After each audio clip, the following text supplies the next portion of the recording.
అండి ఈరోజు మనం ఫస్ట్ ఫ్లోర్లో ఉన్నాము. ఈ ఫస్ట్ ఫ్లోర్లో రేపు మనం టైల్స్ వేయాలంటే మనం ఇప్పుడు ఇంతకుముందు ప్రీవియస్గా ఈ గోడలు కట్టి ప్లాస్టింగ్ చేసి ఉంటాం. ఈ గోడలు కట్టి ప్లాస్టింగ్ చేసేటప్పుడు మొత్తం మాల్ అనేది ఇక్కడ సెట్ అయిపోయి ఉంటుంది. ఆ మాల్ అనేది మనం మొత్తం తీసేసుకోవాలి.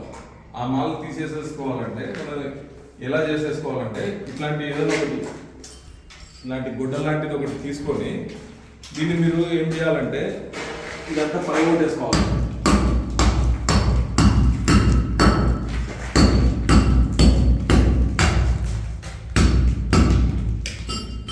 చూడండి ఎంత మాల్ ఉందో ఇదంతా పగలగొట్టినది ఇది.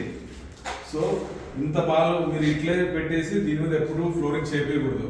ఈ టైల్స్ అనేది రేపు ఫ్యూచర్లో బ్రేక్ అయ్యే ఛాన్స్ ఉంటుంది. సో ఆ టైల్స్ బ్రేక్ అవ్వకూడదు అంటే ఈ ఎక్స్ట్రా ఏదైతే మాల్ పడి ఈ స్లాబ్ మీద సెట్ అయిపోయిందో అది మొత్తం నీట్గా తీసేసేసి మీరు దీని మీద ఫ్లోరింగ్ చేసేసుకోవాలి. వన్స్ ఈ ఫ్లోరింగ్ నీట్గా చేశారంటే రేపు మీకు టైల్స్ బ్రేక్ అయ్యే అవకాశమే ఉండదు. అది చాలా రోజులు లైఫ్ వస్తుంది మీకు. ఎందుకంటే వన్స్ ఫ్లోరింగ్ చేసిన తర్వాత టైల్ బ్రేక్ అయింది అనుకోండి, ఒక టైల్ రీప్లేస్ చేయాలన్నా మీకు చాలా ప్రాబ్లం ఉంటుంది. సో ఎప్పుడైనా సరే స్లాబ్లో మీరు ఈ మాల్ సెట్ అయిన మాల్ పైన ఎప్పుడు ఫ్లోరింగ్ చేయకూడదు.